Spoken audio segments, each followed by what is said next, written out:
জানাই সমস্ত বয়স্ক মানুষ, মা বোনেরা, ধন্যবাদ জানাই বৈষ্ণবগণ বিন্দু, ধন্যবাদ জানাই দাদাবাবু বিকাশদা, বিশেষ করে দুর্নীতি এই মহিলা বগুড়া রক্ষা সমাজ কল্যাণ মহিলা সমিতিকে সমস্ত মা বোনেদের শতকোটি প্রণাম। আজকের এই মহৎ অনুষ্ঠানই বলবো, খুব সুন্দর। আর দুদিন পরে দুর্গা পুজো, বস্ত্রদান, এটা খুব বড় দান, এটা খুব ভালো কাজ।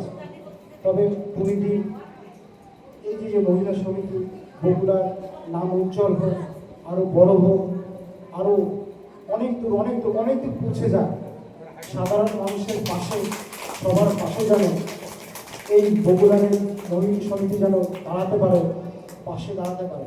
আমি সবসময় একটা কথা বলি, আমাদের পকেটে হয়তো পয়সা না থাক, কিন্তু একটা মানুষের ভালো কথা বলেও আমরা মানুষের পাশে থাকতে পারি, ভালো কথা বলেও মানুষের পাশে থাকতে পারি। এই মনোবল, এই আশীর্বাদ আমাকেও করবে, আমি যেন এই মানুষের কাজ করতে পারি, মানুষের পাশে থাকতে পারি। এই বলে আমার ক্ষুদ্র বক্তব্য আমি শেষ করছি।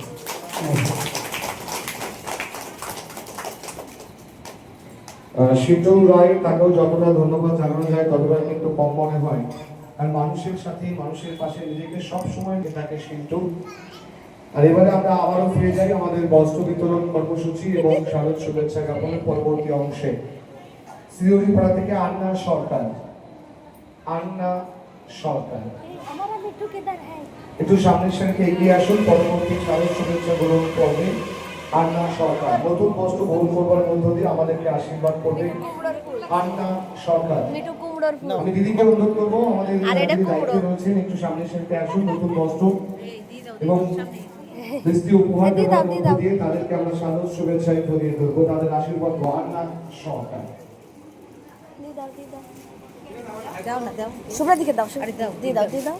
এখন জোরে করতালি হোক সবাই। এবারে দীপালি সরকার, দীপালি সরকার দিকে দাও। আছে? হ্যাঁ আছে, আসছে না। আমাদের শব্দাংশ যতদূর পৌঁছে চলেছে, তাদের কর্মপুরে আমরা পৌঁছে দিচ্ছি। বগুড়া রক্ষা সমাজ কল্যাণ মহিলা সমিতির ঐকান্তিক উদ্যোগে শরতের আগমনের সাথে শারদীয়ার এই আগমন হতে শুরু করেছে। তেমনি কিন্তু নতুন বস্ত্রে আমরা যেমন উমাকে পরিহিত করব, তেমনি আমাদের মা, তাদের প্রত্যেককে আমরা নতুন বস্ত্র পরে উমাকে দেখে নেবার সুযোগটা করে দিতে চাইছি। এখন জোরে করতালি হোক সকলে।